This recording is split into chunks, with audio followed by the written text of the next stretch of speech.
ನಮಸ್ಕಾರ ಸ್ನೇಹಿತರೆ, ನಾನು ಡಾಕ್ಟರ್ ಪ್ರದೀಪ್ ಅಂತ.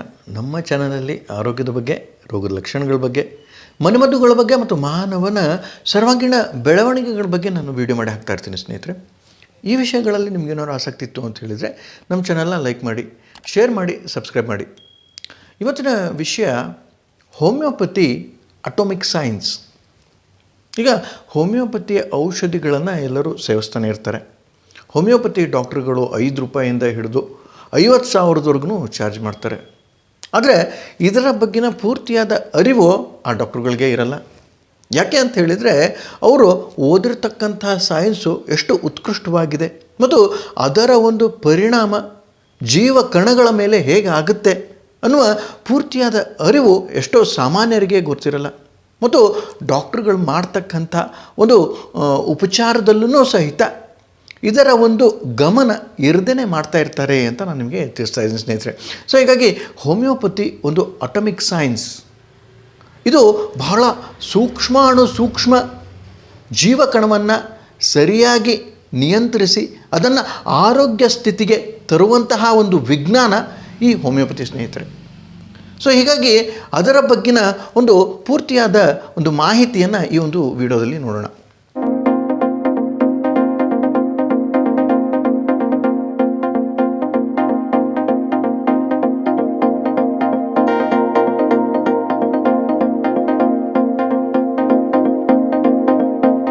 ಈ ಹೋಮಿಯೋಪತಿ ಅನ್ನುವ ಔಷಧಿಗಳು 5 ರೂಪಾಯಿಂದ 50,000 ರೂಪಾಯಿವರೆಗೂ ಕೊಡ್ತಕ್ಕಂಥದ್ದು ಸರ್ವೇಸಾಮಾನ್ಯ. ಈ ಡಾಕ್ಟರ್ಗಳ ಒಂದು ಅಧ್ಯಯನದ ಮೇಲೆ, ಅವರ ಒಂದು ಜ್ಞಾನದ ಮೇಲೆ, ಅವರ ಒಂದು ಡಯಾಗ್ನೋಸಿಸ್ ಕೆಪ್ಯಾಸಿಟಿಯ ಮೇಲೆ ಅವರು ಚಾರ್ಜ್ಗಳನ್ನು ಮಾಡ್ತಾಯಿರ್ತಾರೆ ಸ್ನೇಹಿತರೆ. ಸೊ ಹೀಗಾಗಿ ಈ ಅಟಮಿಕ್ ಸೈನ್ಸ್ ಅಂತ ನಾನೇನು ಹೇಳ್ತಾ ಇದ್ದೀನಿ ಹೋಮಿಯೋಪತಿನ, ಇದು ನಮ್ಮ ದೈಹಿಕ, ಮಾನಸಿಕ ಮತ್ತು ಭಾವನಾತ್ಮಕ ಜಗತ್ತನ್ನು ಪೂರ್ತಿಯಾಗಿ ಆರೋಗ್ಯದೆಡೆಗೆ ಕರೆದುಕೊಂಡು ಹೋಗ್ತಕ್ಕಂಥದ್ದು ಹೋಮಿಯೋಪತಿ ಸ್ನೇಹಿತರೆ. ಈಗ ನೀವು ಯಾವುದೇ ಒಂದು ವೈದ್ಯರ ಹತ್ರ ಹೋದ್ರಿ, ಸ್ಪೆಷಲಿಸ್ಟ್ ವೈದ್ಯರ ಹತ್ರ ಹೋದ್ರಿ ಅಂತ ಹೇಳಿದರೆ ಅವರ ಒಂದು ಸ್ಪೆಷಲಿಸ್ಟ್, ಅವರ ಒಂದು ತಜ್ಞತೆ ಏನಿರುತ್ತೆ ಅಂತ ಹೇಳಿದರೆ, ಹಾರ್ಟ್ ಸ್ಪೆಷಲಿಸ್ಟ್ ಹಾರ್ಟನ್ನು ಮಾತ್ರ ನೋಡ್ತಾರೆ, ಇಯರ್ ಸ್ಪೆಷಲಿಸ್ಟ್ ಇಯರನ್ನು ಮಾತ್ರ ನೋಡ್ತಾರೆ, ಐ ಸ್ಪೆಷಲಿಸ್ಟ್ ಐಯನ್ನು ಮಾತ್ರ ನೋಡ್ತಾರೆ. ಆದರೆ ಹೋಮಿಯೋಪತಿ ವೈದ್ಯಕೀಯ ಶಾಸ್ತ್ರ ಹೇಗಿದೆ ಅಂತ ಹೇಳಿದರೆ ಈ ಎಲ್ಲ ಸ್ಪೆಷಲಿಸ್ಟ್ಗಳನ್ನು ಕೂಡಿದಂತಹ ಒಂದು ತಜ್ಞತೆಯೇ ಹೋಮಿಯೋಪತಿ ಅಂತ ನಾನು ನಿಮಗೆ ತಿಳಿಸ್ತಾ ಇದ್ದೀನಿ ಸ್ನೇಹಿತರೆ. ಯಾಕೆ ಅಂತ ಹೇಳಿದರೆ ನಮ್ಮ ಒಂದು ಔಷಧಿಗಳು, ನಮ್ಮ ಒಂದು ಹೋಮಿಯೋಪತಿ ತಜ್ಞತೆ ಹೇಗಿರುತ್ತೆ ಅಂತ ಹೇಳಿದರೆ, ನಾವು ಪೂರ್ತಿಯಾದ ಮಾನವನ ರೋಗಗಳ ಒಂದು ಪೂರ್ತಿಯಾದ ಮಾಹಿತಿಯನ್ನು ಕಲೆ ಹಾಕಿ ಅವರಿಗೆ ಹೇಗೆ ಕೋಪ ಬರುತ್ತೆ, ಭಯ ಏಕಾಗುತ್ತೆ, ಕನಸುಗಳೇನಿರುತ್ತೆ, ನಿದ್ರೆಯ ಸ್ಥಿತಿ ಏನಿರುತ್ತೆ, ಅವರ ಪೂರ್ತಿಯಾದ ದಿನಚರಿಯಲ್ಲಿ ಆಗ್ತಕ್ಕಂಥ ವ್ಯತ್ಯಯಗಳೇನಿರುತ್ತೆ, ಅವರ ದೃಷ್ಟಿಕೋನ ಏನು, ಜಗತ್ತಿನ ಬಗ್ಗೆ, ಅವರ ಬಗ್ಗೆ ಮತ್ತು ಅವರ ಬುದ್ಧಿಶಕ್ತಿ ಹೇಗಿದೆ, ಅವರ ನೆನಪಿನ ಶಕ್ತಿ ಹೇಗಿದೆ, ಅವರ ಪೂರ್ತಿಯಾದ ಕಾರ್ಯಚಟುವಟಿಕೆಗಳು ಹೇಗಿದೆ, ಅವರ ಅಂಗಗಳ ಕಾರ್ಯಚಟುವಟಿಕೆಗಳು ಹೇಗಿದೆ, ಇದೆಲ್ಲವನ್ನು ಪೂರ್ತಿಯಾಗಿ ಕಲೆ ಹಾಕಿ ಅದರ ಒಂದು ಪೂರ್ತಿಯಾದ ಅಧ್ಯಯನವನ್ನು ಮಾಡಿ ಸೂಕ್ಷ್ಮ ಜೀವಕಣ ಹೇಗೆ ಕೆಲಸ ಮಾಡ್ತಾ ಇದೆ ಅವರಲ್ಲಿ ಅನ್ನುವುದನ್ನು ಪೂರ್ತಿಯಾಗಿ ತಿಳಿದುಕೊಂಡು ಅದಕ್ಕೆ ಸರಿಯಾದ ಒಂದು ಔಷಧಿಗಳನ್ನು ಕೊಟ್ಟಿದ್ದೇ ಆಯಿತು ಅಂತ ಹೇಳಿದರೆ ನಮ್ಮ ಹೋಮಿಯೋಪತಿ ಬಹಳಷ್ಟು ಚಮತ್ಕಾರಗಳನ್ನು ಮಾಡುತ್ತೆ ಅಂತ ನನಗೆ ತಿಳಿಸ್ತಾ ಇದ್ದೀನಿ ಸ್ನೇಹಿತರೆ.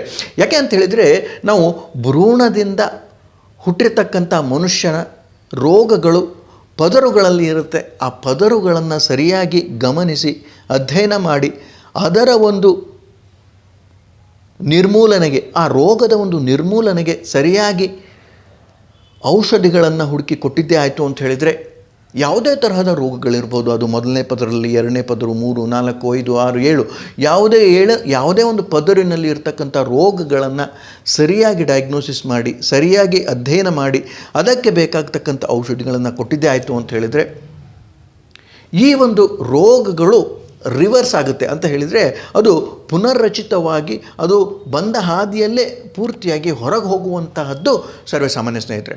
ಸೊ ಹೀಗಾಗಿ ಇದಕ್ಕೆ ನಾವು ಹೆರಿಂಗ್ಸ್ ಲಾ ಆಫ್ ಕ್ಯೂರ್ ಅಂತಲೂ ನಾವು ಹೇಳ್ತೀವಿ. ಅಂತ ಹೇಳಿದರೆ ಈಗ ಗುಳ್ಳೆಗಳು ಚರ್ಮದ ಮೇಲೆ ಬರ್ತಕ್ಕಂಥದ್ದು ಸರ್ವೇಸಾಮಾನ್ಯ. ಇದು ಮೊದಲನೇ ಮೆಟ್ಟಿಲಿನಲ್ಲಿ ಬರ್ತಕ್ಕಂಥ ರೋಗಗಳು. ಈಗ ಮೊದಲನೇ ಮೆಟ್ಟಿಲಿನಲ್ಲಿ ರೋಗಗಳಿತ್ತು ಅಂತ ಹೇಳಿದರೆ ಅದನ್ನ ಪೂರ್ತಿಯಾಗಿ ಗುಣ ಮಾಡಲು ಬಹಳಷ್ಟು ಸಮಯ ಏನು ಬೇಕಾಗಲ್ಲ. ಅದು 2, 3, 4, 5, 6, 7ನೇ ಮೆಟ್ಟಿಲಿಗೆ ಹೋಗಿತ್ತು ಅಂತ ಹೇಳಿದರೆ ಆಗ ಈ ಒಂದು 7ನೇ ಮೆಟ್ಟಿಲಿನಲ್ಲಿ ಇರ್ತಕ್ಕಂಥ ರೋಗ ಕ್ಯಾನ್ಸರ್ ಅಂತ ನಾವೇನು ಹೇಳ್ತೀವಿ, ಇದನ್ನು ಪೂರ್ತಿಯಾಗಿ ರಿವರ್ಸ್ ಮಾಡಿ ಅದನ್ನು ಪೂರ್ತಿಯಾಗಿ ಆರೋಗ್ಯವಂತ ಸ್ಥಿತಿಗೆ ತರಬೇಕು ಅಂತ ಹೇಳಿದರೆ ಬಹಳಷ್ಟು ಸಮಯ ಬೇಕಾಗುತ್ತೆ. ಯಾಕೆ ಅಂತ ಹೇಳಿದರೆ ಯಾವುದೇ ಒಂದು ರೋಗದ ಸ್ಥಿತಿ 1ನೇ ಮೆಟ್ಟಿಲು, 2ನೇ ಮೆಟ್ಟಿಲು, 3, 4, 5, 6ನೇ ಮೆಟ್ಟಿಲು ಮುಟ್ಟು 7ನೇ ಮೆಟ್ಟಿಲಿಗೆ ಮುಟ್ಟಬೇಕು ಅಂತ ಹೇಳಿದರೆ ಬಹಳಷ್ಟು ದೀರ್ಘವಾದ ಕಾಲವನ್ನು ಅದು ತಗೊಂಡಿರುತ್ತೆ.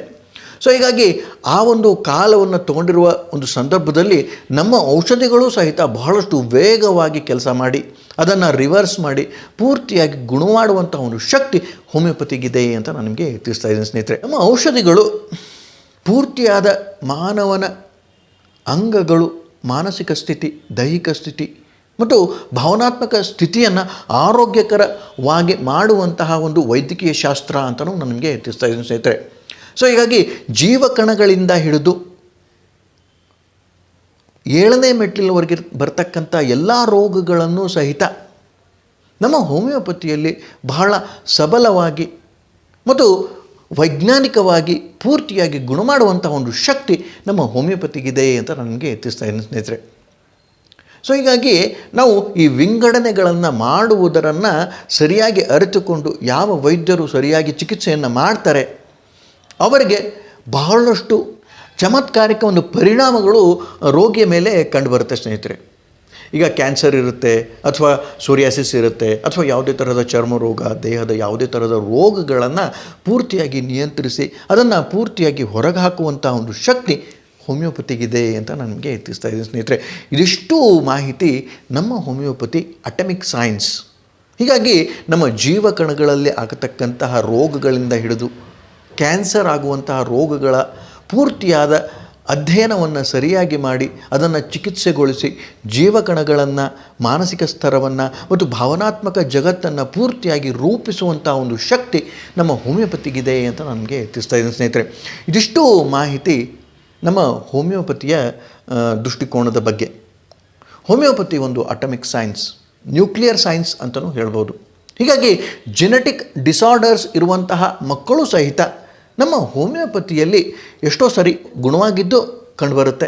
ಯಾಕೆ ಅಂತ ಹೇಳಿದರೆ ಭ್ರೂಣದ ಒಂದು ಜೀವಕಣಗಳಿಂದ ಹಿಡಿದು ಕ್ಯಾನ್ಸರ್ವರೆಗೆ ಇರುವಂತಹ ರೋಗಗಳನ್ನು ಸರಿಯಾಗಿ ಅಧ್ಯಯನ ಮಾಡಿ ಸೂಕ್ಷ್ಮ ಜೀವಿಯನ್ನು, ಜೀವಕಣವನ್ನು ಸರಿಯಾಗಿ ಆರೋಗ್ಯವಂತ ಸ್ಥಿತಿಗೆ ತಂದಿದ್ದೇ ಆಯಿತು ಅಂತ ಹೇಳಿದರೆ ಜೆನೆಟಿಕಲ್ ಡಿಸಾರ್ಡರ್ಸ್ ಅಂತ ನಾವೇನು ಹೇಳ್ತೀವಿ ಅದಕ್ಕೂ ಸಹಿತ ನಮ್ಮಲ್ಲಿ ಒಳ್ಳೆಯ ಔಷಧಿಗಳು ಇದೆ ಅಂತ ನಾನು ನಿಮಗೆ ತಿಳಿಸ್ತಾ ಇದ್ದೀನಿ ಸ್ನೇಹಿತರೆ. ಇದಿಷ್ಟು ಮಾಹಿತಿ ನಮ್ಮ ಹೋಮಿಯೋಪತಿ ಒಂದು ಅಟಮಿಕ್ ಸೈನ್ಸ್, ನ್ಯೂಕ್ಲಿಯರ್ ಸೈನ್ಸ್ ಅಂತ ನಿಮಗೆ ತಿಳಿಸ್ಲಿಕ್ಕೆ ಪ್ರಯತ್ನ ಮಾಡಿದೆ ಸ್ನೇಹಿತರೆ. ಈ ಒಂದು ವಿಡಿಯೋ ನಿಮಗೆ ಏನಾದ್ರು ಲೈಕ್ ಆಯಿತು ಅಂತ ಹೇಳಿದರೆ ನಿಮ್ಮ ಸ್ನೇಹಿತರಿಗೆ, ಬಂಧು ಬಾಂಧವರಿಗೆ, ಪ್ರೀತಿ ಪಾತ್ರರಿಗೆ ಎಲ್ಲರಿಗೂ ಕಳಿಸಿ. ಯಾಕೆ ಅಂತ ಹೇಳಿದರೆ ಹೋಮಿಯೋಪತಿಯ ಒಂದು ಸರಿಯಾದ ಅರಿವು ಏನಾದ್ರು ಇತ್ತು ಅಂತ ಹೇಳಿದರೆ ಅದರ ಒಂದು ಪೂರ್ತಿಯಾದ ಒಂದು ಶಕ್ತಿಯನ್ನು ಸಮಾಜದ ಒಂದು ಪೂರ್ತಿಯಾದ ಒಂದು ವರ್ಗಕ್ಕೆ ಗೊತ್ತಾಯಿತು ಅಂತ ಹೇಳಿದರೆ ನಮ್ಮ ಹೋಮಿಯೋಪತಿ ಎಲ್ಲರಿಗೂ ಮನೆಗೆ ಎಲ್ಲರನ್ನೂ ಆರೋಗ್ಯವಂತ ಸ್ಥಿತಿಗೆ, ಆರೋಗ್ಯವಂತ ಸಮಾಜವನ್ನು, ಆರೋಗ್ಯವಂತ ದೇಶವನ್ನು ಕಟ್ಟಲು ಬಹಳಷ್ಟು ಸಹಕಾರಿಯಾಗುತ್ತೆ ಅಂತ